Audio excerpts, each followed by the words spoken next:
When I was in high school, I had a couple of close friends, Jason and Brian. We did quite a bit together, and when it came time to graduate, Jason had to move away to Lexington, South Carolina with his family due to his father's work. After we graduated and he had completed his move with his family, my friend Brian and I were invited to pay a visit for a weekend to his new house. We decided out of boredom to start hiking around in the nearby forest and countryside, which we found had a scenic river. It was a beautiful area and felt quite peaceful, but we ended up getting lost. We decided to keep following the river as we lost track of which direction was upstream or downstream, with no sounds of civilization anywhere we could hear. We quickly became concerned about finding a telephone to call Jason's mom or dad to get us from wherever we were, even though there was no paved road or street that we could find nearby. As we kept following the river, we came to this old church-looking building made of really old red bricks with a dirt parking lot and a dirt road leading up to it. It was very encroached with growth and bushes. We decided to go inside and see if there were people, and maybe ask to use their telephone and get the address for this location. We noticed there were a few old cars which looked to be 70s or 80s, possibly Novas, 4 of them. Very dirty and rusted in this dirt parking lot with flat or missing tires. They were all white colored, or used to be, and parked in a row side by side. As we got closer, we heard gospel music sounds and some singing inside the church. We were relieved that there were people, so we went into the church, which appeared to be rather old and dilapidated. We peeked past the main doors to the hall and saw what I estimated was a couple dozen people dressed as nicely as they could, though they clearly were poor. When we went inside, the old white-haired woman wearing horn-rimmed glasses who was playing the church piano stopped playing, and she looked at us with no expression on her face. What happened next really stuck with me, and I will never forget it as long as I live. Everyone in that church stopped singing and put down their song sheets, and they all slowly turned their heads and looked at us with the most vacant and unwelcoming glares. Jason said, "We're sorry to interrupt. We just want to use your phone to call my folks to come get us." Nobody spoke. It was dead silent in that church other than the wooden pews creaking from the weight of the people in them. So we just slowly backed out of the door and let it close behind us, and looked at each other in ominous fear and quietly left. We started walking up that dirt road, and when Brian mentioned that there were no crosses or anything Christian in there, we looked back up the road to see that maybe a dozen of those people, all men, had walked out in the front of the church and were standing there watching us intently as we walked along the road. This freaked us out, and we began to sprint up that dirt road for what felt like a good half hour. We finally came to a very old, broken-down gas station that looked like one of those old full-service stations. We went inside to find that the shelves were mostly empty and dusty from a quick glance, and an old, overly tanned, swarthy man with a really oily and dirty baseball cap was behind the counter reading some old book with ragged edges and yellowed pages. He looked up and said, "You boys lost, huh? Just head out that way you came in and make a left, and follow that road till you see a telephone pole, and just go right at the pole down the trail and it'll take you to a highway." We thanked the man and left quickly, and as we walked down the road to the telephone pole the man told us about, again looked back, and the old man was out in front of the gas station with his arms folded, just staring at us with a rotten-toothed grin on his face. We got to the pole, made the right, and followed that trail to the nearest highway, after about a good half hour of walking in the twilight. It had just gotten dark as we got to the highway, and we tried to wave down a few people passing by, but nobody stopped. Thankfully, a police officer saw us and pulled over to help us. We told him we were lost and gave him Jason's address, to which he whistled and said we really were lost. It took about 30 minutes for that officer to drive us back to Jason's, and during the chit-chat, he told us we needed to be careful out in those woods, as there are some crazy witch folks in it.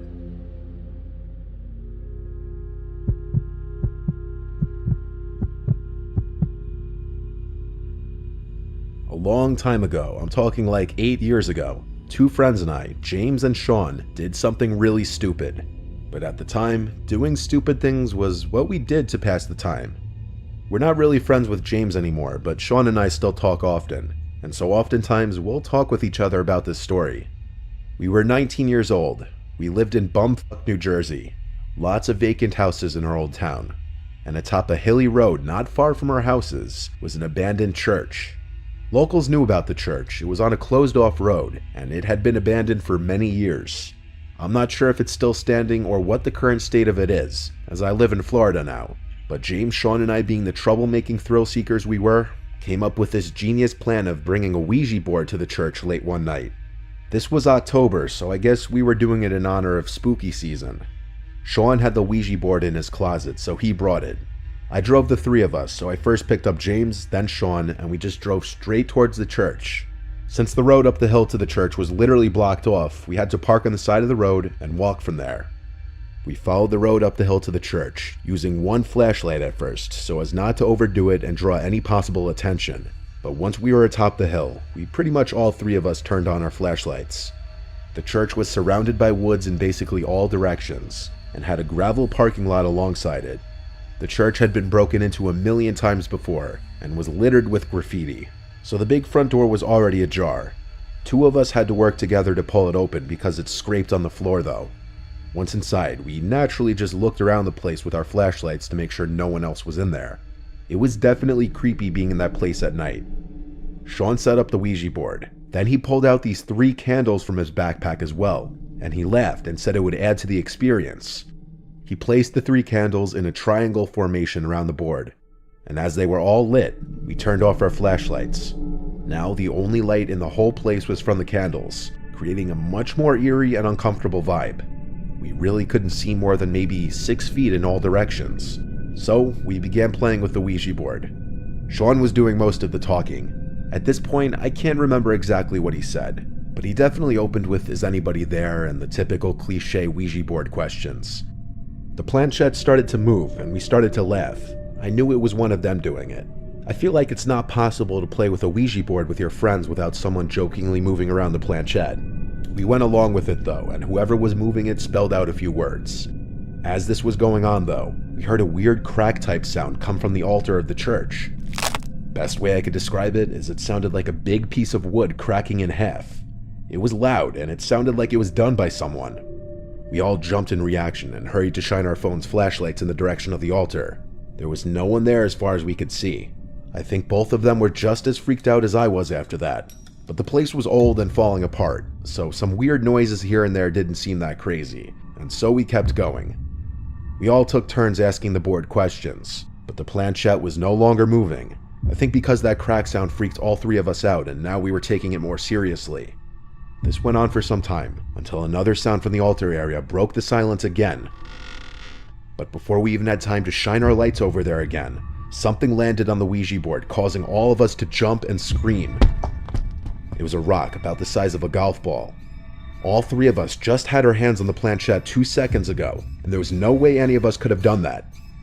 We all 3 got up and ran back out of the church screaming, leaving the Ouija board and candles behind. We ran all the way down the hill and back to my car, and fearing we were being chased, we didn't stick around. I drove us all back to James's house, where we just sat in the car for a good half hour talking, wondering what exactly just happened. Sean is very religious and superstitious as well. He was confident we had reached a spirit of some kind. I don't really believe in any of that stuff. I believe there was someone else in the church with us, which I find to be equally terrifying. Sean went back to the church the next day with James to get his Ouija board back. And to make things even stranger, the Ouija board was missing, but the candles were still in place.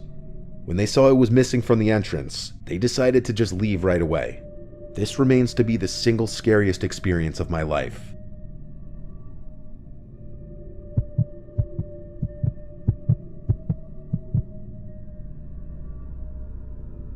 This happened in Warren County, Georgia, a very rural inland part of the state.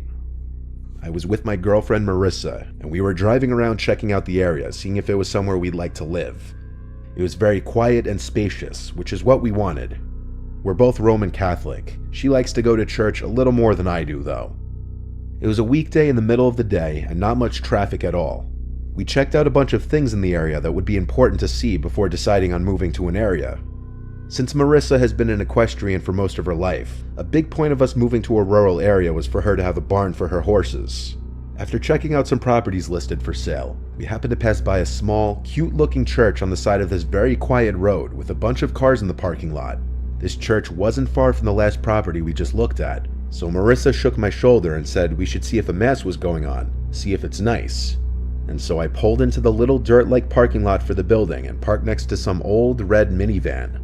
A lot of the cars in the parking lot were on the older side. In fact, I'd say most of them. I mentioned that to Marissa as we got out of the car, and she agreed and said it was probably because it was a lower income area.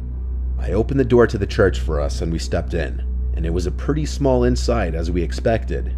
I'd say there were 5 rows of pews, each cut in half in the middle by the nave, or center aisle.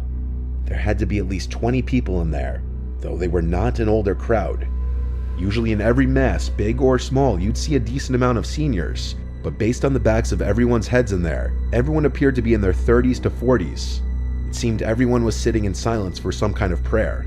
As we sat down in the back, the people closest to us started looking at us, like one at a time, and as others noticed the staring, they would look to see what the others were staring at and then look at us. Marissa and I looked at each other, then nervously looked back at everyone. All we could think to do was smile, but no one smiled back. They were giving us the most unwelcoming stares, and I just realized none of these people were dressed even remotely nicely for a mass. What was going on here? This was when I realized there were no women in here, not a single one besides Marissa, and the stares. They seemed to be staring more at Marissa than me. A man in a mask at the front of this alleged church, by what I guess was supposed to be the altar, then stepped up and pointed at us and said, "Who invited you here?" I took it upon myself to answer for us, and said that we were just passing by and saw that a mass was going on and we wanted to join. The man was clearly not a priest, and this was clearly not a Roman Catholic church. The masked man said, "You need to leave now." By now, every last person in the church was looking at us. I said, "Come on, honey," and we got up and hurried out and ran to the car. We wasted no time sitting in the car. I got us out of that parking lot right away, but we both noticed in the rearview mirror someone from the building getting in their van in the parking lot. I felt like there was no way they were going to follow us until we saw that gray van catching up to us in the mirror. I had Marissa GPS the Warren County Sheriff's Office, and we drove straight there. The van was behind us the whole time, not on our ass, but close enough that it was obvious. The second we pulled into the public safety parking lot, the van kept driving down the road. When it was gone, we simply drove straight home and never looked at Warren County again. We clearly ended up in some kind of cult meeting, but I don't get why they had someone follow us, nor why they were having their meeting in broad daylight, or why they didn't at least lock the door.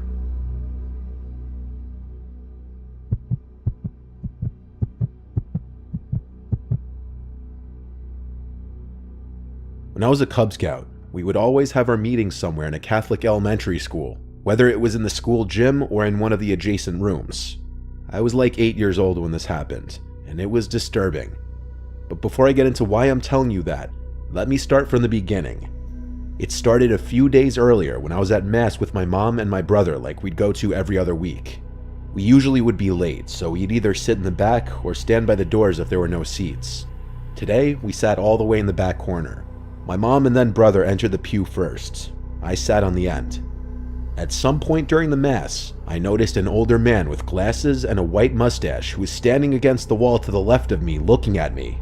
As I glanced over, he smiled, and I still remember vividly the stupid, creepy face that he made as he was trying to be funny. But I was 8, I wasn't a toddler. It felt weird and uncomfortable. I did my best to look away, but I could see him keep looking over to me every few seconds. I looked back at him, and once again, he made another weird face that I assume he was making to try and be funny. It just came off as weird again. My mom noticed it this time and tapped me on the shoulder and whispered to ignore him. I believe she gave him a dirty look as well. The next time I looked in that direction, the man wasn't there anymore. He had walked somewhere else. The next thing I remember from that Mass was going up for communion, and then as I got back to my seat, the man was back in that spot again, and he was staring at me, just smiling the whole time until I got back to my seat. My mom noticed it again, and since we got the communion, we just left. My mom said on the way out she didn't like the way that guy was looking at us, specifically me. Now fast forward to when scouts come into play. Towards the end of our meetings, we'd sometimes have little fun contests or games, and this day in question we were having a scavenger hunt. The items we were supposed to be finding all tied into the theme of scouting. I remember some of the objects on the list being a first aid kit, a rope, a flashlight, things of that nature. We were split into 2 teams, and we all had a copy of the list, and the team to find the most items would win, so we all split up. The play area ranged from the gym to the cafeteria to some of the adjacent rooms. I was running around rooms and tiny hallways I'd never even seen before looking for any of the items I could find on the list. I wasn't having much luck. Eventually, I found myself in this very narrow hallway in the back section of the cafeteria by the kitchen. In this hallway was one of those ice cream fridges filled with ice pops. I looked inside the fridge for any of the items, nothing. But then I decided to be sneaky and take one of the ice cream pops. As I did, I heard a man's voice to the right of me. I looked over and saw that man from the church a few days earlier, walking over to me smiling. He said something like, "Don't let them see you taking that." He shut the fridge door and grabbed my hand and told me he had some better treats in the back where the kids aren't allowed. I broke my hand free from his grip and tried to walk away scared, and he grabbed my wrist this time tightly. I turned to him and he went, "Shh, calm down." I yelled help, and he let go of me and said, "Stop it." I ran back to the gym and told the Cubmaster what happened. Thankfully, my Cubmaster was an actually nice, caring man, probably because he was a father himself, and he told my mom about it. I told my mom it was that same man from the church, and my Cubmaster would help my mom in reporting that man to the church. It turned out that that man worked for the church. I'm not sure what exactly he did, but he lived on the church grounds, which explained why he was there. What makes me sick, though, is that allegations came out against that man from an altar boy's parents, claiming he touched him inappropriately. The disgusting thing is, I can imagine what he was planning on attempting to do if I actually followed him to wherever he was trying to take me. I don't know if that man went to prison or what, but I know the church cut ties with him after this.